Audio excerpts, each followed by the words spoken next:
श्री कृष्णा श्री कृष्णा श्री कृष्णा श्री कृष्ण। गुरुर्ब्रह्मा गुरुर्विष्णु गुरुर्देवो महेश्वरा गुरु साक्षात् परं ब्रह्म तस्मै श्री गुरवे नमः। तस्मै श्री गुरवे नमः। ओम ईशावास्यमिदं सर्वं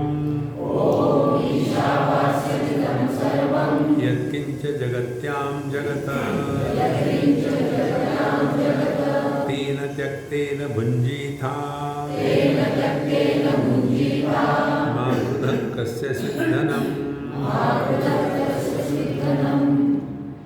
ईशा इष्टः इतीतः तेने तेन ईशा।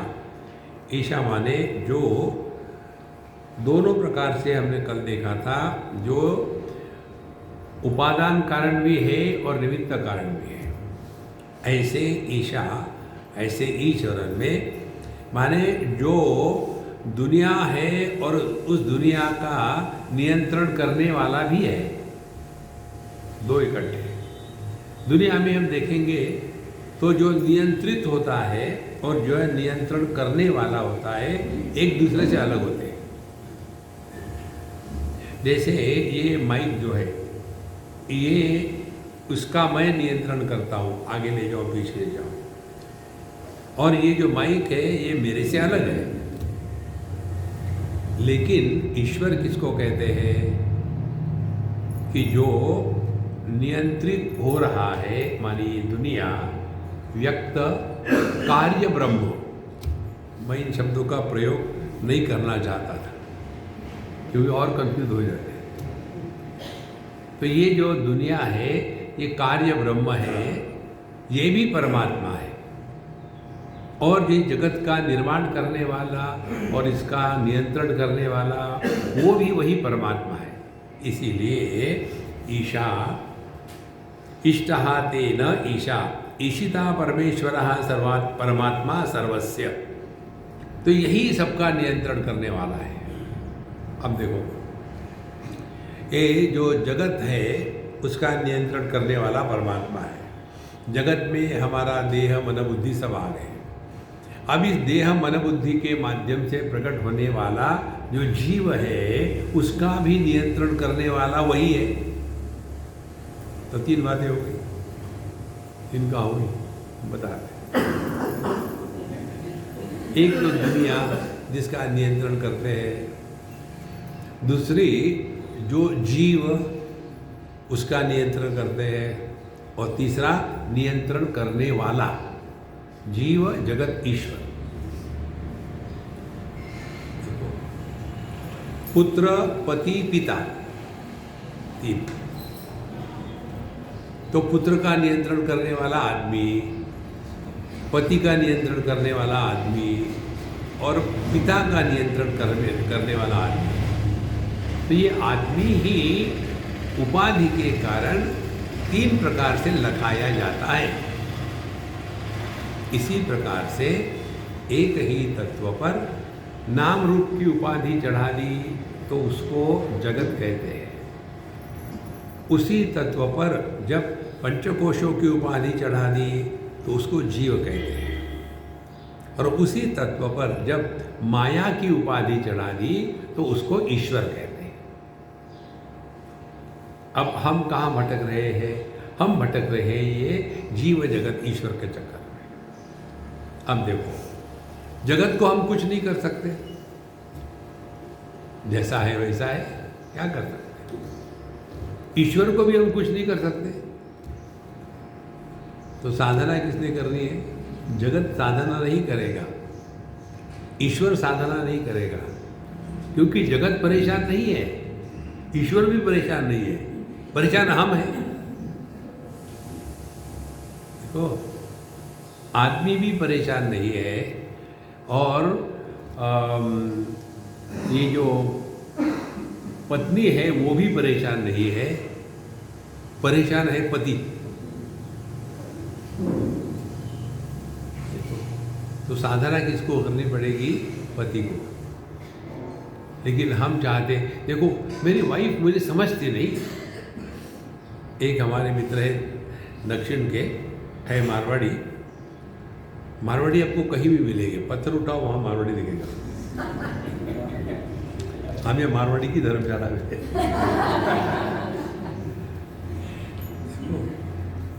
तो उनका सिद्धांत मालूम है, मारवाड़ियों का सिद्धांत, भूगोल बदलो तो इतिहास बदलेगा। ये जो मराठी लोग हैं ना, वो पुणे सदाशिव पेठ गली नंबर 2 निकलते रहिए वहाँ से, उसी में फंसे। तो साधना हमको करनी है, पति को साधना, पत्नी को साधना नहीं करनी। वो किस लिए है? तो हमारे जो मित्र है, एक बार हम कहीं जा रहे थे तो उन्होंने अपने पत्नी को कहा, वो गाड़ी चला रहे थे, तुम जाके स्वामी जी के लिए पानी ले आना एक बोतल। बेचारी गई, डोलते डोलते गई। हमेशा नौकर लोग काम करते, उस समय हम तीनों ही थे, तो वो गाड़ी चला रहे। स्वामी जी को कैसा कहे, पत्नी को कहा, वो गई पानी की बोतल ले आई। बेवकूफ़, ठंडा ले आती, गर्म पानी ला रही। तो वो जा कर के बदल के ले आई। स्वामी ने देखो ना, ये मुझे हमेशा बेवकूफ़ कहते हैं, सबके सामने, आपके सामने भी कहा। हमने कहा वो ठीक कह रहे, आप भी मुझे कहते हैं। हाँ, क्यों? जो इससे शादी कर सकता है वो समझदार नहीं हो सकता। बस भेड़ नहीं गए। देखो, तो साधना किसको करनी है? पुरुष को नहीं करनी, पत्नी को नहीं करनी, पति को करनी है। समझ में आ गई बात?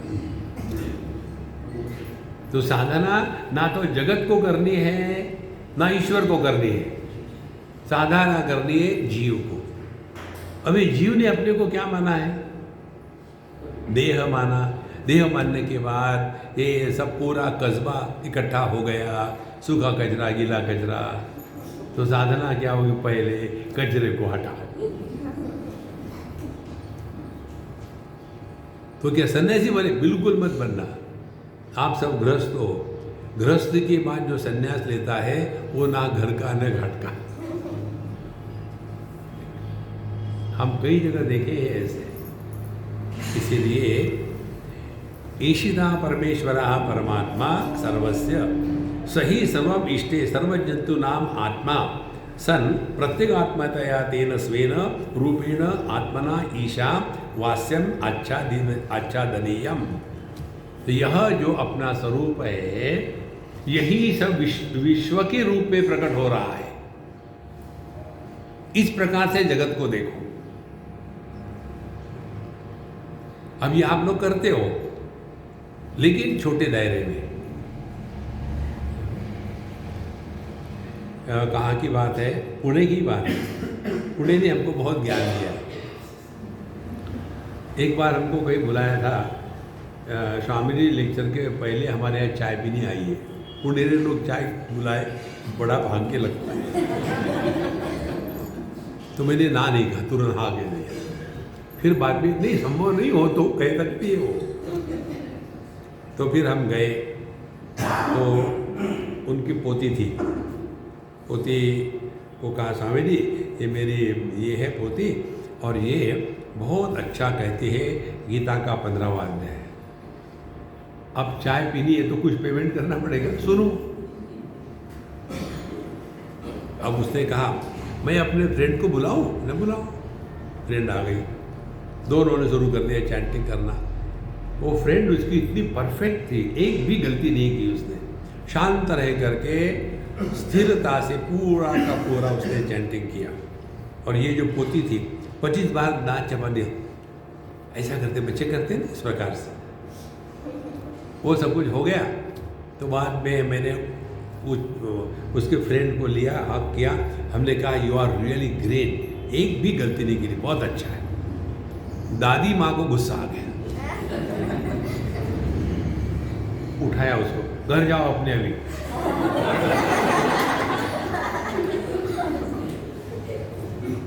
मैंने समझ लिया मुझे चाय पीनी है। देखो इसको कहते हैं लिविंग इन मेडिटेशन। तो फिर मैंने उसके पोती को लिया। हमने कहा तुम तो तुम्हारे फ्रेंड से भी अच्छी चैटिंग करते हो। एकदम दादी माँ ने चाय में दूध ज़्यादा। देखो अब हमारे लिए तो दोनों लड़कियां ही थी, उसके लिए मेरी पोती, संसार शुरू हो गया। देखो तो उस बच्चे में उस दादी ने क्या देखा? अपना एक्सटेंशन देखा। साधु संतों का एक्सटेंशन परिच्छिन्नता में नहीं होता, परिपूर्ण में होता है। इसको कहते हैं तेन सर्वम इष्टे सर्वजन्तु नाम आत्मा सन प्रत्यगात्मतया तेन स्वेन रूपेण आत्मना ईशा वात्स्यम आच्छादितम। यह संपूर्ण विश्व अपना ही विस्तार है। देखो अब ये अपने में देखो, समझो बाएं हाथ दाहिने हाथ की उंगली दुख रही है तो बाएं मैं क्यों जाऊं, तुमको दुख रहा है? नहीं, ये जाके मदद करता है। दिखने के लिए दो हाथ है लेकिन है एक ही। देखो बोल तो कोई ज्ञानी होगा।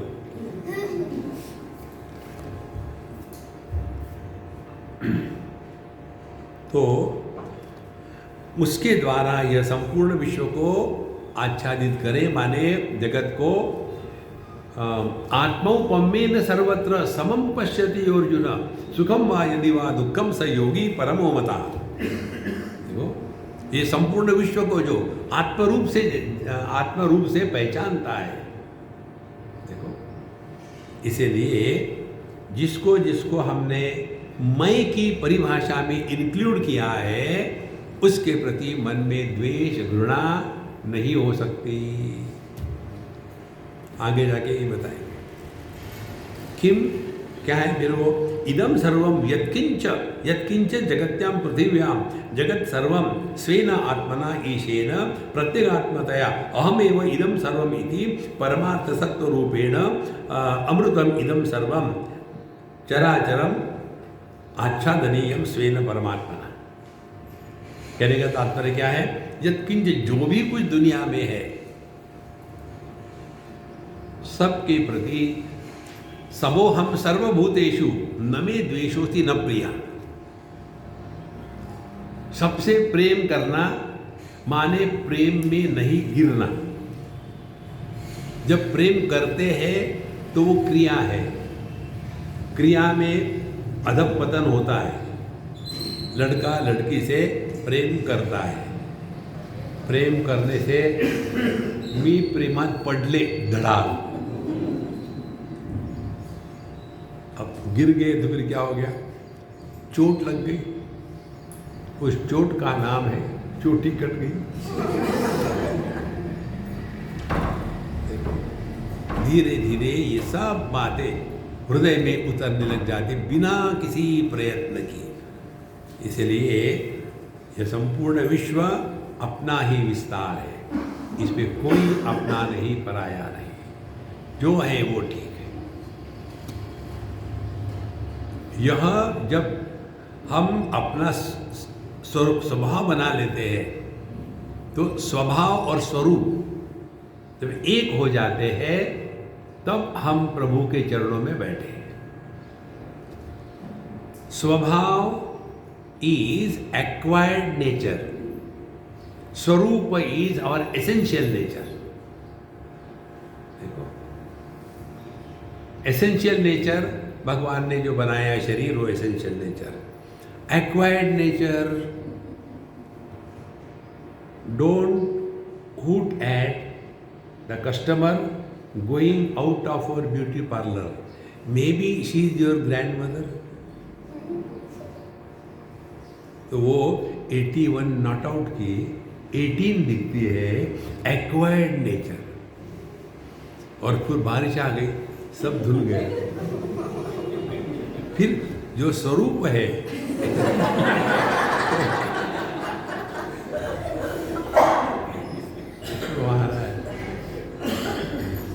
तो ये हमारा एक्वायर्ड नेचर क्या है?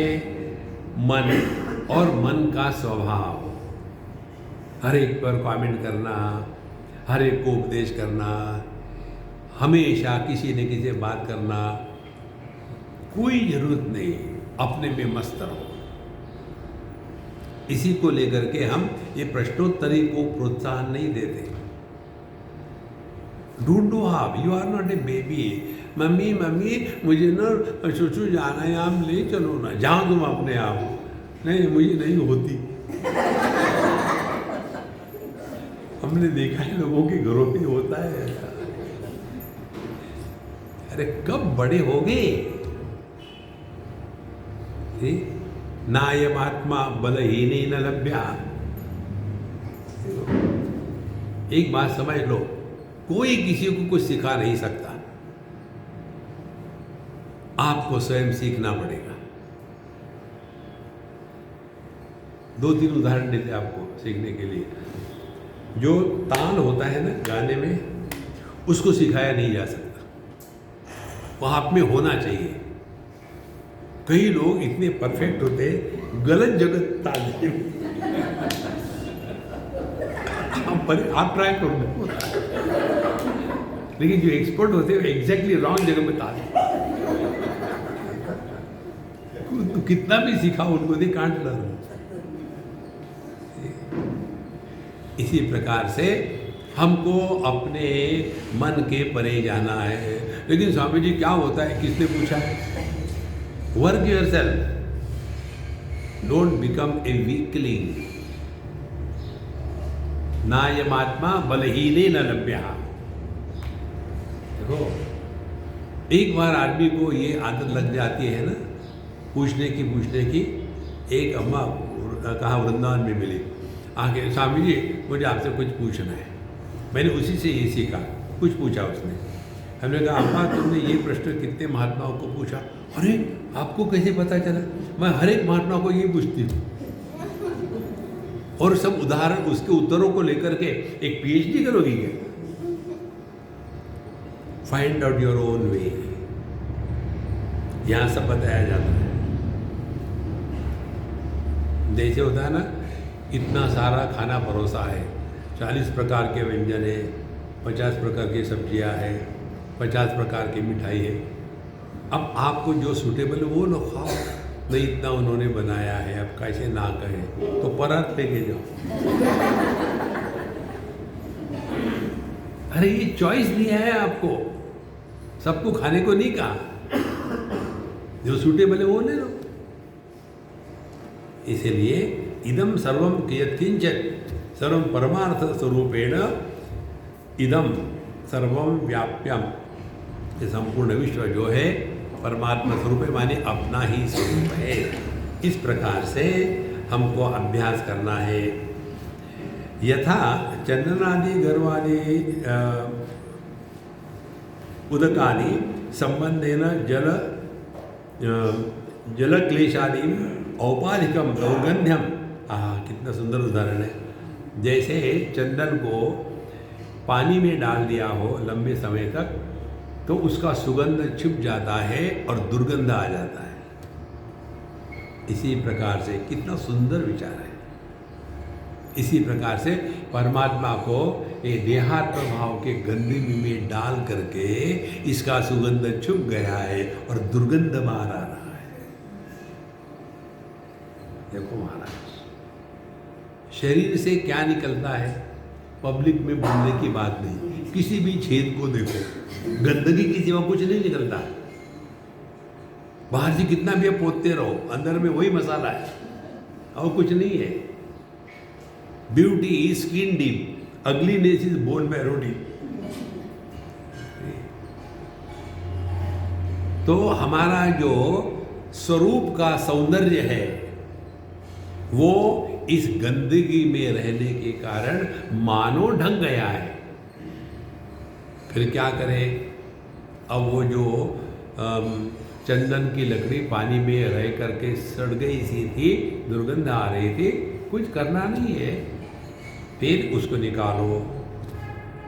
निकालने के बाद उसको रगड़ना शुरू करो। धीरे धीरे धीरे धीरे घृष्टम घृष्टम पुनरपि पुनः चंदनम चारुगंधम। शुरू कर दो। धीरे धीरे धीरे धीरे बाहर की गंदगी, उसकी बदबू निकल जाएगी और जो स्वरूप का आनंद है, सुगंध है, वो प्रकट होने लग जाएगा।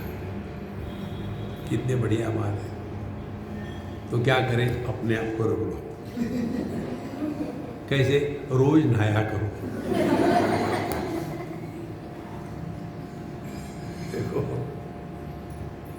2-3 जगह के लोग हमने देखे, बंगाल के और महाराष्ट्र के और टू सम एक्सटेंट राजस्थान के, यहाँ नहाना अलाउड नहीं है, नहाते ही नहीं।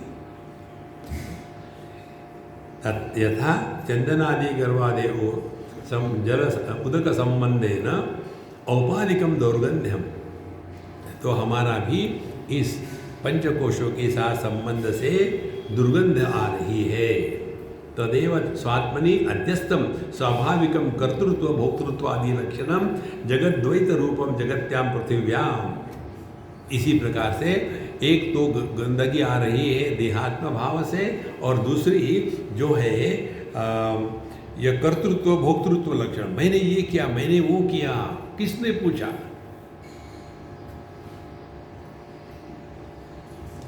हम इतने दिनों से मेडिटेशन कर रहे हैं, स्वामी जी कुछ नहीं हो रहा। किसको? मुझे? दुनिया को? ये मंत्र कितना सरल है, ना कुछ पाना ना कुछ खोना। पहले दिन हमने आपको बताया था, आपको यहाँ कुछ मिलने वाला नहीं है। You are not going to get anything here. फिर हम किस लिए आए? खाने के लिए। खाना मिलेगा, खाने को गोबर में कन्वर्ट करो, निकल जाओ, अपना काम पूरा। कुछ नहीं मिलेगा। केवल आपको चिंतन करना, कैसे चिंतन करना, ये सीखना है। देखो, बचपन से अभी तक ना तो हमारे माँ बाप ने हमको सिखाया कैसे चिंतन करते हैं, ना तो स्कूल कॉलेज में सिखाया कैसे चिंतन करते हैं, ना तो सत्संगों में सिखाते हैं कैसे चिंतन करते हैं। वहाँ कहेंगे देखो भगवान का नाम तो दक्षिणा रखो। हर चीज सीखनी पड़ती है। कार चलाना सीखना पड़ता है, रोटी बेलना सीखना पड़ता है, बाहर से आए तो जूतों को लाइन में रखना सीखना पड़ता है। लेकिन जहाँ तक चिंतन की बात है, हमको लगता है हमारे मन में इतने सारे विचार आते हैं, इसीलिए हम विचारक हैं।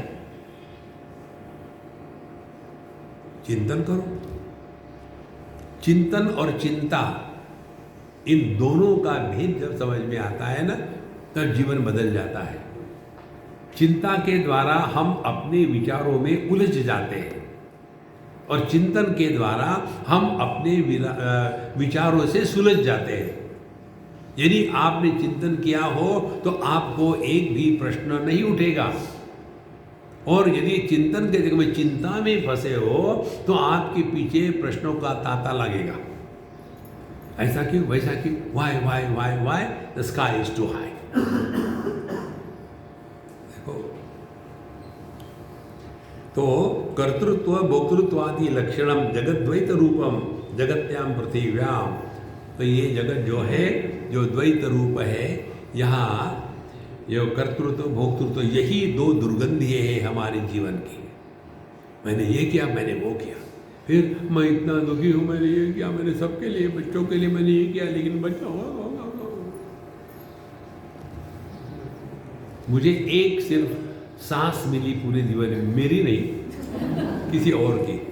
एक सांस मिली अमेरिका में, नेपाली थी वो, हम उनके घर रहते थे, अब नहीं रही वो, भगवान की कृपा से सब ठीक हो जाता है। तो उन्होंने सोचा कि अपने लड़के के लिए मैं अपनी वहाँ से नेपाल से लड़के ले आऊँ, ले गए, शादी हो गई, 3 महीने 4 महीने के बाद लड़की ने बोल दिया, मुझे तुम्हारी माँ के साथ नहीं रहना, अलग रहेंगे। शादी के बाद सबसे दुखी कौन होता है मालूम है? जिसकी शादी होती है वो लड़का। कैसी? ऊपर माँ, नीचे पत्नी, बीच में कागज रूपी लड़का।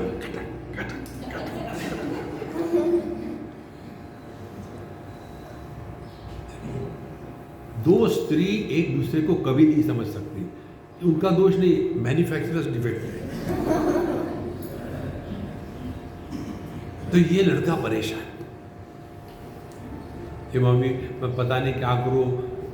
उसने कितना सुंदर बताया, देखो बेटा, तुम मेरे पुत्र हो, तुमको ये सिद्ध करने की आवश्यकता नहीं है कि तुम मुझसे प्रेम करते हो, कोई सिद्ध करने की आवश्यकता नहीं। तुम मेरे पास आओ मत, मेरे से बात मत करो, कोई बात नहीं। तुमको सिद्ध करना है उस पत्नी को कि मैं तुमसे प्रेम करता हूं। लगता है ना कि ये काल्पनिक होगी, काल्पनिक ही है, असली कहाँ होती है? असली तो तू मैं। जब हम शादी करके घर में आए थे तो झाड़ू लगाते थे, अब आजकल तुम मुझे ही झाड़ू बना रही हो। हम ये भूल जाते हैं, अपने समय में हम घूंघट के पट बोलते। आजकल की लड़कियां कॉलेज में जाती है, पढ़ती है, लाखों रुपए कमा के आती है, वो झाड़ू लगाने के लिए। देखो, ये समझते नहीं। और फिर देखो, हमने इतना किया, ये चिंता है, चिंतन नहीं है। चिंतन के द्वारा आप सभी समस्याओं को सुलझा सकते हो। एक भी समस्या ऐसी नहीं है जो चिंतन के द्वारा शांत नहीं होती। ये दुनिया की बात है, यही अंदर की बात है, अलग नहीं कुछ। चिंतन करो। तो क्या हमने सीखा? जहाँ कर्तृत्वाभिमान है, भोक्तृत्वाभिमान है, वही संसार है। तो फिर ना कुछ, नथिंग टू डू, कर्तृत्वाभिमान चल गया, नोवेयर टू गो, भोक्तृत्वाभिमान चल गया। फिर लाइफ क्या है? टाइम पास, ये करना है, वो करना है, ऐसा ना दिन भर को। आप देखो, हमारा ये टाइम पास होता है जब हम जाते हैं एयरपोर्ट इधर उधर में, कोई एक आदमी समझो अकेला बैठा हो तो मुझे बोर नहीं होता, मुझे सब एग्जाम्पल्स मिलते हैं चारों तरफ।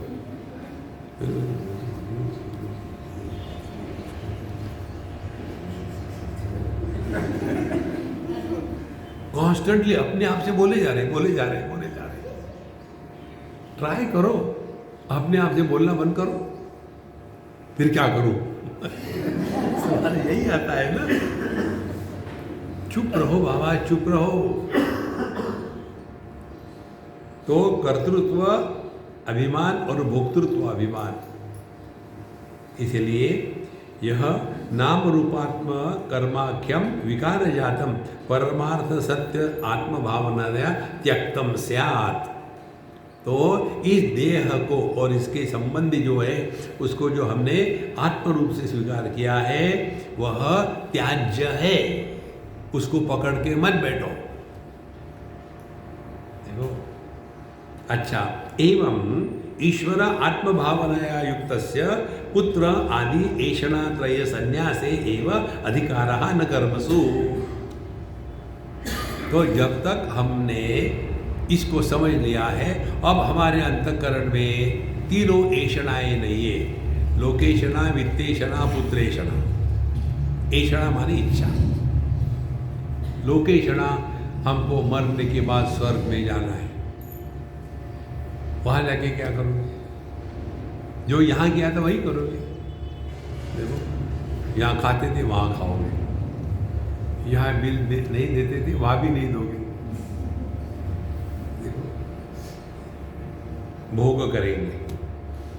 दूसरी बात, अब वहाँ जाने के लिए क्या करना चाहिए? जब तक के पुत्र पिंडदान में नहीं करता तब तक के पिता को स्वर्ग में जाने के लिए वीसा नहीं मिलता, और इसके लिए पुत्र भी चाहिए, हाँ पुत्र भी चाहिए, फिर पुत्र आकाश से नहीं टपकेगा, फिर शादी करनी चाहिए, शादी करनी तो पैसा चाहिए, पैसा चाहिए तो पढ़ाई चाहिए, नौकरी चाहिए, बिजनेस चाहिए, एक के बाद एक लग गया। तो लोकेशना, वित्तेषणा, पुत्रेषणा, तीन। तो पुत्र आदि ऐषणात्रय संन्यासे एव अधिकारः। तो जब तक कि हम इन तीन चूरे से उठते नहीं ऊपर के, तब तक के संसार चलता रहा। तो जिनमें कोई भी इच्छा का प्रभाव नहीं, ना कुछ पाना ना कुछ खोना। इतनी सिंपल बात है कि समझ में नहीं आती। हमारा होना हमने प्राप्त नहीं किया, हम है। पति बनते हैं, माँ बाप बनते हैं, दोस्त दुश्मन बनते हैं, ये सब बनावटी जो है वो दुखी है, कुछ प्राप्त नहीं करना है। देह मर गया तो अपन ने तो पैदा किया ही नहीं था भाई वरी। देखो यहाँ की विशेषता बताऊं, ये जो किराए पर घर लेते हैं ना दूसरे का, ये जब घर छूट के जाएंगे ना तो घर को खराब करके जाते हैं, दरिद्र विचार वाले। कितने घरों में हमने देखा है, हाँ छोड़ के जा रहे हैं, अपना थोड़ी है, तोड़ो इसको, तोड़ो उसको, खराब करो।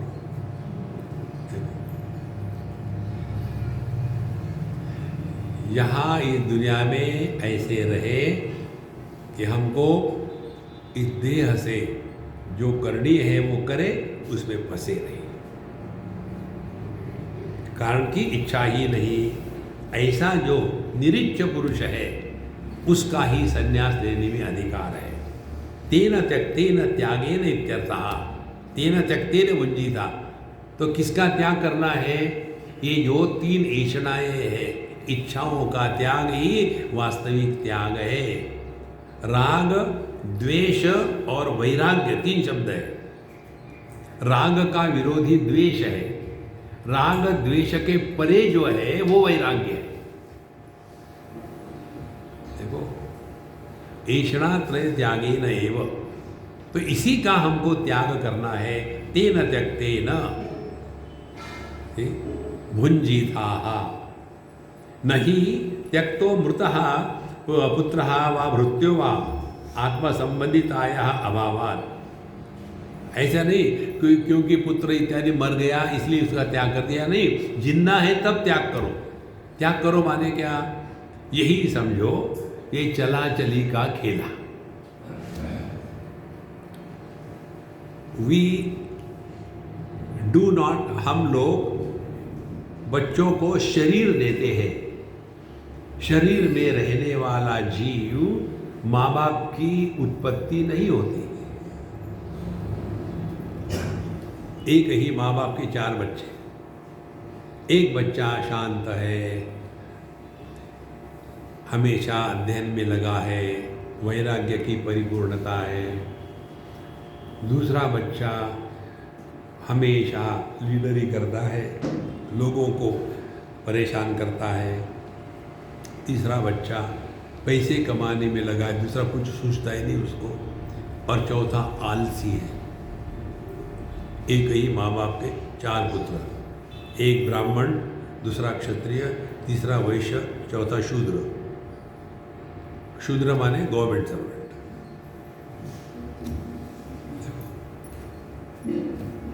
महीने में 30 दिन छुट्टी और 30 दिन तनख्वाह। करेंगे कुछ नहीं, सब कुछ फ्री चाहिए। माँ बाप तो एक ही थे, चार कहाँ से निकले? शरीर से देखो तो दिखने के लिए एक जैसे दिखेंगे, लेकिन शरीर जीवन नहीं जीता। इसमें जीने वाला देही जो है वो जीवन जी रहा है। इसीलिए जब तक के हम अपने आप को यह देह में रहने वाला कर्तृत्वाभिमानी भोक्तृत्वाभिमानी समझेंगे, तब तक के हमको यह ज्ञान का या इच्छाओं का त्याग नहीं होता। तो नहीं त्यक्तः मृतो पुरुषो मृत्यो वा, ऐसे नहीं कोई मर गया इसलिए त्याग कर दिया, बल्कि आत्मा संबंधिताया अभावात, क्योंकि हमारा किसी के साथ कोई भी संबंध हो ही नहीं सकता। संबंध हमेशा औपाधिक होता है, वास्तविक नहीं होता। ये बात स्पष्ट समझ लो।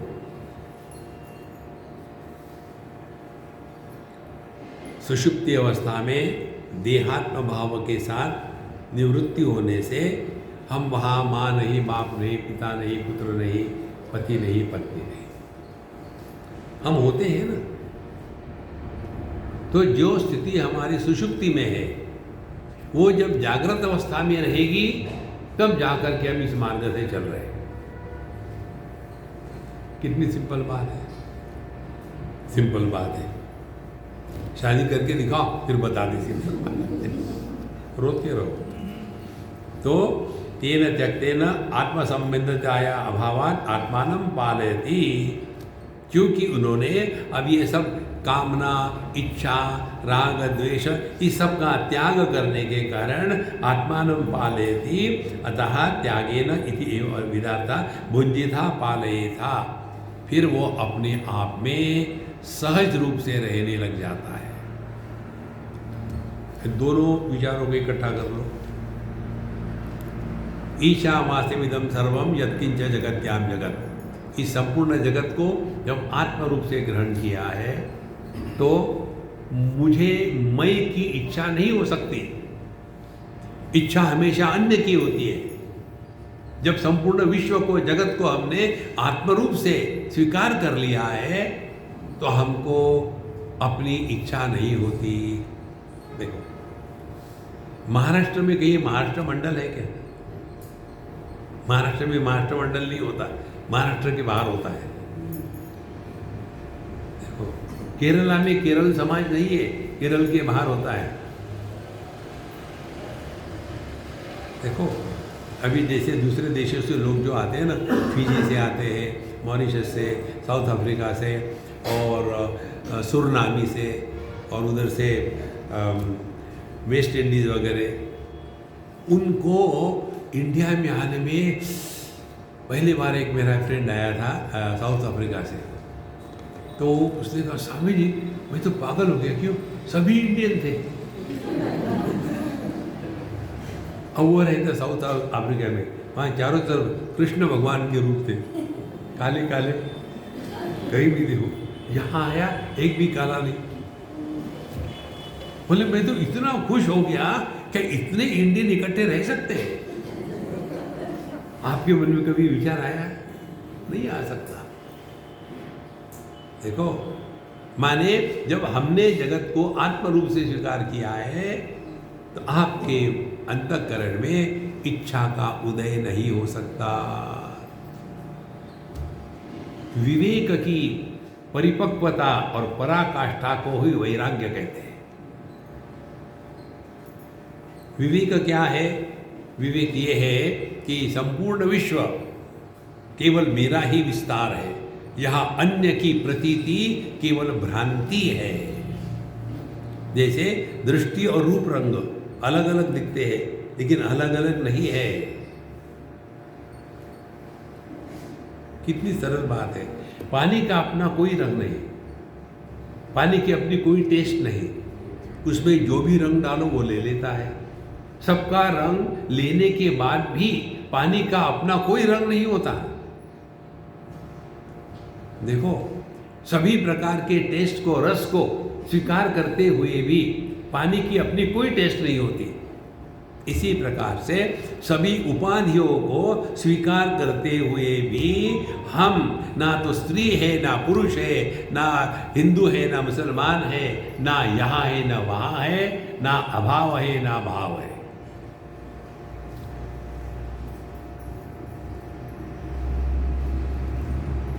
हो गई बोलती बंद।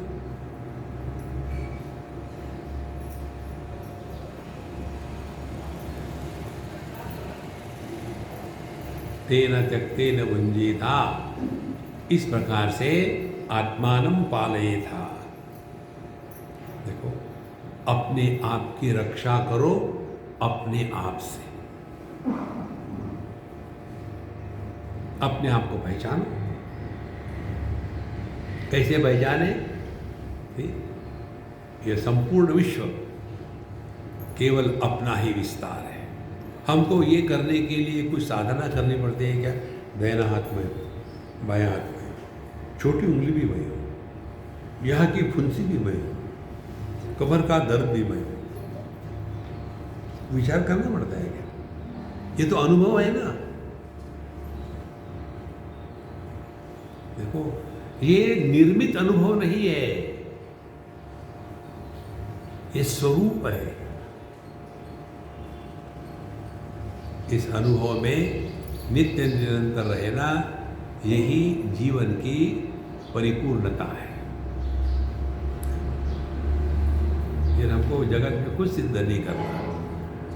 अच्छा महाराज, एवं त्यक्ते क्षणा त्वं मा घृदः। इस प्रकार से जब तुम्हारे अंतःकरण में कोई भी ईषणा इच्छा नहीं रही है तो मा घृदः, घृदः में ग्रुधिम आकांक्षा, माँ कांक्षी इत्यर्थ विषयान। माने किसी प्रकार के ग्रुधि माने इच्छा आकांक्षा, किसी भी वस्तु की इच्छा आकांक्षा तुम्हारे मन में हो ही नहीं सकती। यदि मन में इच्छा आकांक्षा हुई तो अभी धक्के खाने जरूरी है। योग वाशिष्ठ में भगवान वशिष्ठ जी स्पष्ट कहते हैं, राम तुम्हारी यही समस्या है कि तुम मेडिटेशन करते हो। देखो, मेडिटेशन करिए, इधर से पत्थर, उधर से पत्थर, ऊपर पत्थर। देखो, इस दुनिया में दुख है ही नहीं। कहीं भी चले जाओ कुछ ही खुशी मिलेगी। तो एवं इस प्रकार से माँ कार्षी धन विषयाम, इसलिए माँ गृधा, ये पैसे या दुनिया की बात के प्रति आकर्षित ना होगी ही नहीं। कस्य सिद्ध धनम, कस्य परमात्मना स्वित निपात है ये धनम। तो यह दुनिया किसकी है? प्रभु की है। इसमें तुम्हारा क्या अधिकार है?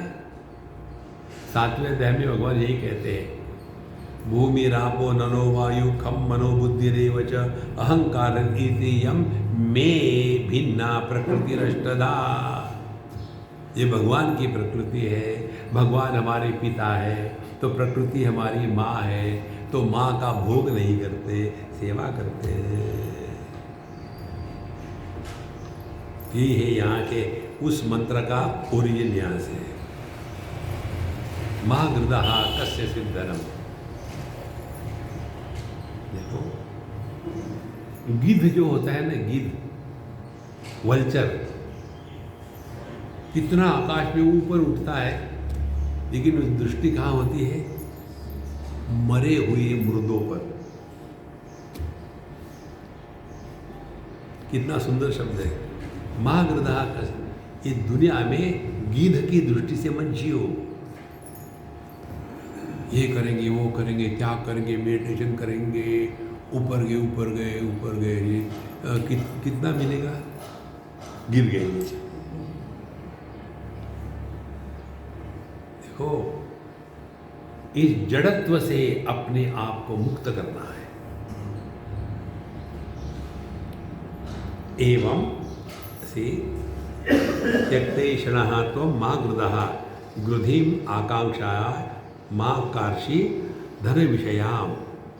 इसीलिए ये जो 7वें अध्याय में भगवान कहते हैं, चतुर्विधा भजन्ते माम जना सुकृतिनो अर्जुन आर्तो जिज्ञासु अर्थार्थी ज्ञानी च भरतर्षभ। उदारा सर्व एवैते ज्ञानी तो आत्मैव वे मतम। देखो, भगवान के पास 4 प्रकार के लोग जाते हैं। एक तो जो है रोते रोते के आरती, देखो। दूसरे होते हैं अर्थार्थी, चाहिए पैसा, ये चाहिए, वो चाहिए। तीसरी जिज्ञासु, भगवान ज्ञान दो। ज्ञान मिलता नहीं, आपको लेना पड़ता है। देखो, हम आपको एक सिंपलेस्ट साधना बताते हैं, वो करोगे नहीं ये भी बताते हैं, क्योंकि कॉम्प्लिकेटेड लोगों को सिंपल बातें अच्छी नहीं लगती। यदि मैं आपको बताऊं कि इंद्रायणी नदी है नहीं, हाँ, इंद्रायणी में कमर तक पानी में खड़े होकर के हाथ में ज्ञानेश्वरी लेकर के इसका पाठ करो तो संत ज्ञानेश्वर के दर्शन आपको हो जाएंगे। आप करोगे, मुझे डाउट नहीं कि मैं जो बता रहा हूँ तुम नहीं करोगे। क्या है? अपने जीवन के हर एक अनुभूति से सीखना है।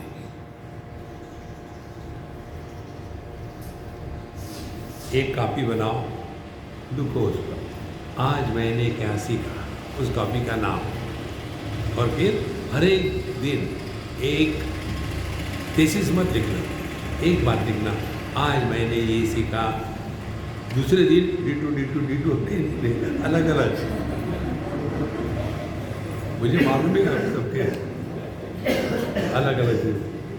तो एक साल में 365 बातें आप सीखोगे।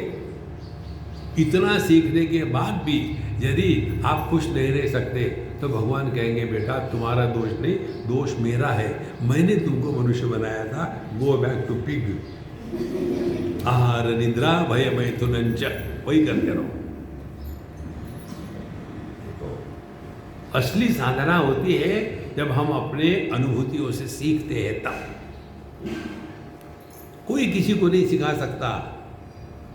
भगवान Krishna failed to teach Duryodhan, Dushasan, Dhritarashtra, Shishupal, किसी को नहीं सिखा सके। देखो, यहां तक के कि वो अपने पिताजी वसुदेव जी को भी नहीं सिखा सके। वसुदेव जी ने भगवान को कहा था कि मैंने बहुत सुना है भगवान क्या होता है मुझे बताओ। भगवान कृष्ण को कैसे लगता होगा यार मैं किसका पुत्र हूं। देखो संतो, आपको सीखना पड़ता है, कोई सिखा नहीं सकता। अथवा मां गृह कस्मात कस्य सिद्धनम इत्यर्था आक्षेपार्थः। ये धन या दुनिया किसकी नहीं है। देखो, आपके जेब में पैसे हैं दो प्रकार के, एक जेब में 10 रुपए है, दूसरे जेब में 10 करोड़ रुपए है। और ये उदाहरण है, घबराना मत। आपने 10 करोड़ रुपए मुझे दान में दे दिए, कल्पना है, घबराओ मत। अरे बाप रे, अरे बाप रे। आपने मुझे 10 करोड़ दान में दे दिए, किसी ने आपके 10 रुपए के नोट चुरा के ले गए। दोनों में घटना एक ही है, पैसे आपसे निकल गए, लेकिन चुरा के ले गए 10 रुपए, उसका ज़्यादा दुख होगा। और आपने स्वयं होकर के 10 करोड़ मुझे दे दिए, खुशी होगी ना।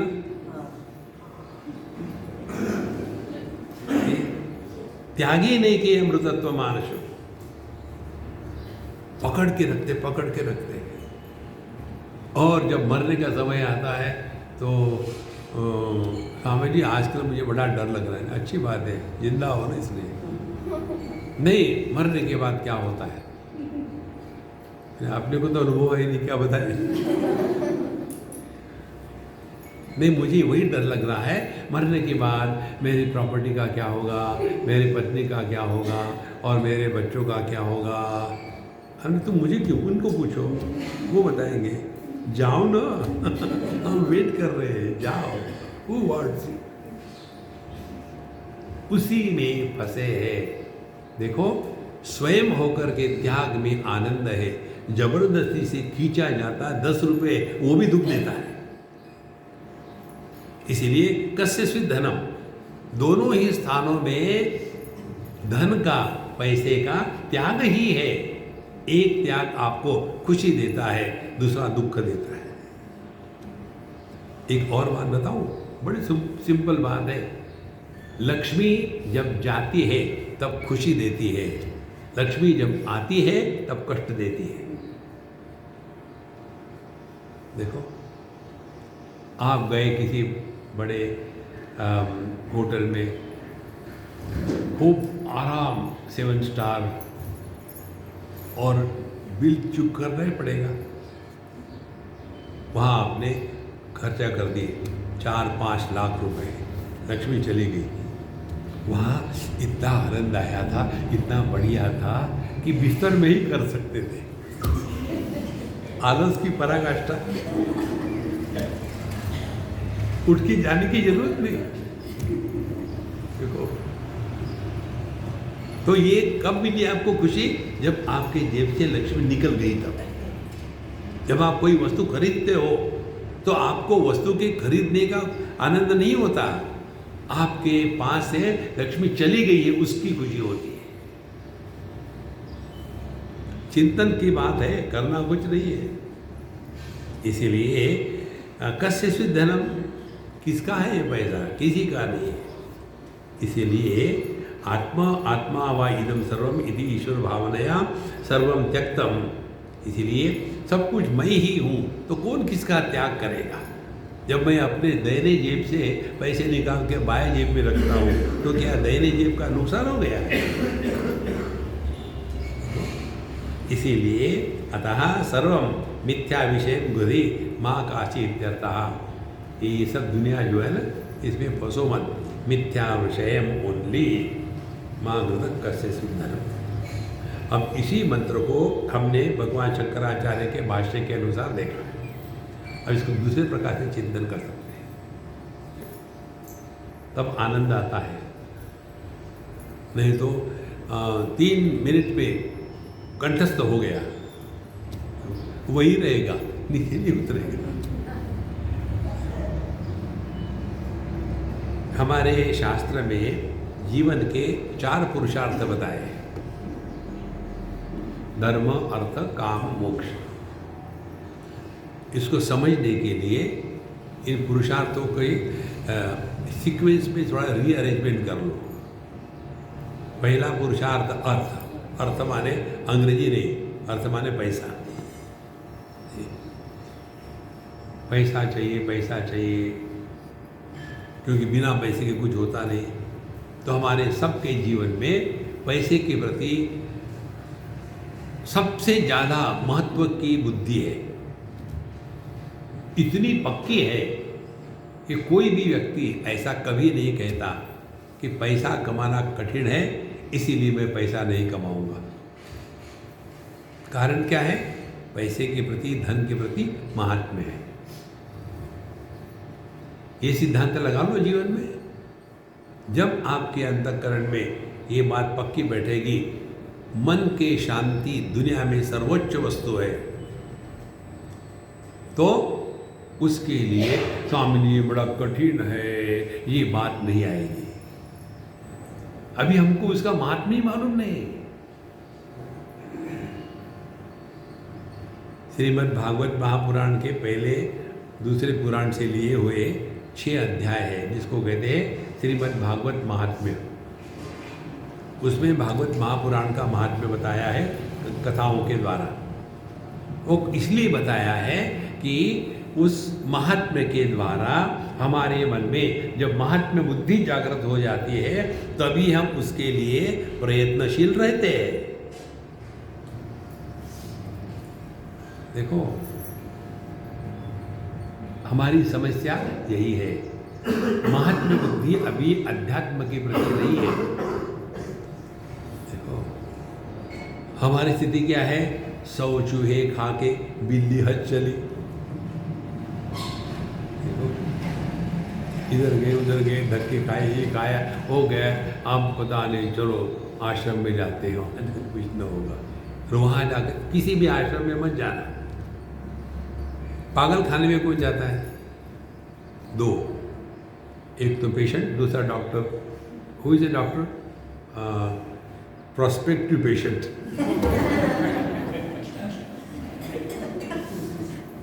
उसको वही होना है। कितने भी साइकेट्रिस्ट देख लो आप, 2 साइकेट्रिस्ट हैं, साथ प्रैक्टिस करी, रिटायर हो गए, उसमें से एक पागल हो गया, दूसरा नहीं हुआ। तो पागल ने पूछा, यार हम दोनों ने एक ही प्रैक्टिस करी, मैं पागल हो गया, तू कैसे नहीं हुआ? बोले, तू जो पागल लोग आते थे उनकी बात सुनता था, इसलिए तुम पर उसका प्रभाव पड़ा। तुम मैं सुनता नहीं था, वो बोलता था। देखो, जैसे आप, मैं बोल रहा हूँ तो पागल तो मैं हूँ। आप सुनते गाओ, देखो महाराज। इसीलिए पैसा पैसा पैसा उसके प्रति महात्म्य है, इसीलिए उसके पीछे लगते हैं। इसी प्रकार से अध्यात्म को पेंडिंग रखो, इतना ही शुरू कर दो, अपने मन के शांति के साथ मत खेलो। स्पेयर भगवान, भगवान को बचाओ बेचारे को। जो आया अहरा गहरा रत्तू खैरा, स्वामी जी मैं मेडिटेशन में ऐसा होता है, मैं क्या करूं? मत करो। नहीं, कभी कभी पेट में गुड़ गुड़ गुड़ का ऊपर जाता है, हज बोला खाओ।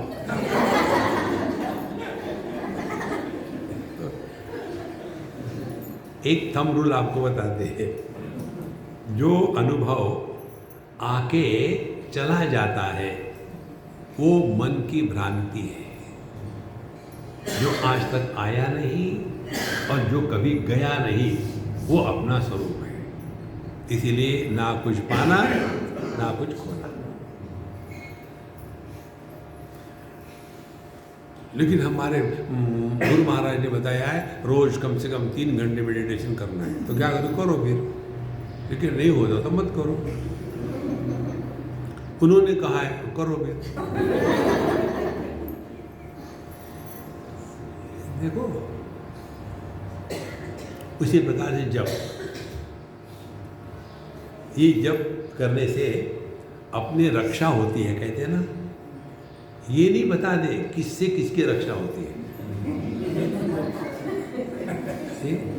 सहनावतु सहनौ भुनक्तु, नौ अवतु शब्द है, ववतु का अर्थ नौ अवतु है। तो सहना भवतु माने सह माने साथ साथ, साथ साथ कौन? शिष्य और गुरु, दोनों की रक्षा हो। किससे? शिष्य की रक्षा हो गुरु से, और गुरु की रक्षा हो शिष्य से। सहना भवतु, ये उसका अर्थ है। इसी प्रकार जप करो भगवान के नाम का, तो आपकी रक्षा होगी। किससे? तो शिष्यों की रक्षा होगी गुरु से, दक्षिणा लाओ। और गुरु की रक्षा होगी शिष्यों से। देखो कैसे? तो एक महाराज जी हमको आप मंत्र दीजिए, बिना मंत्र के हम नहीं जाएंगे आपके पास। अच्छा ठीक है बेटा, तुम तो बहुत ही उच्च दर्जे की साधक हो, पहले ही फ्रॉक था बुल बन गया है। और फिर देखो, मैं तुमको कली संतरण उपनिषद में से महामंत्र का उपदेश करता हूँ। मेरी बात कहो, मैं एक बार कहूँगा, तुमको रोज उसकी 36 माला करनी है। ठीक है? हरे राम राम राम हरे हरे, हरे कृष्ण कृष्ण कृष्ण हरे हरे। ऐसा मंत्र एक माला के 108 दाने, ऐसे 36 माला करनी है रोज। ठीक है? जाओ बेटा, भगवान तुम्हारा भला करे और मेरा भी। अब 36 माला करने के लिए कम से कम 20-25 मिनट लगेंगे, अपने घंटे लगेंगे। इतना तो कोई कर नहीं पाता। फिर मन में ग्लानि आती है, यार कर ही नहीं पा रहा, मैं क्या करूं। ऐसा करते हैं, एक बार महात्मा जी को पूछते हैं, गए बेटा जब कैसे चल रहा है? होगा प्रयत्न करो। वो कहते हैं, एक ने मुझे प्रश्न पूछा था पुणेरी ने। एक मराठी में कहावत है, प्रयत्ने वाळूचे कण रगड़ता तेलही गळे। इसका अर्थ किसी को समझ में नहीं आता। वो वाळूचे माने पत्थर से तेल नहीं निकलता, रगड़ने वाले का तेल।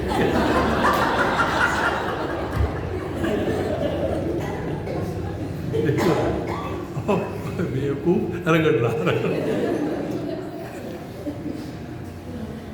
देखो, इसलिए देखो बेटा, प्रयत्न करो, हो जाएगा। दूसरी बार वो आएगी ही नहीं। देखो, नहीं फिर हम जाएंगे पूछेंगे महाराज जी बेटा जब कैसे चल रहा।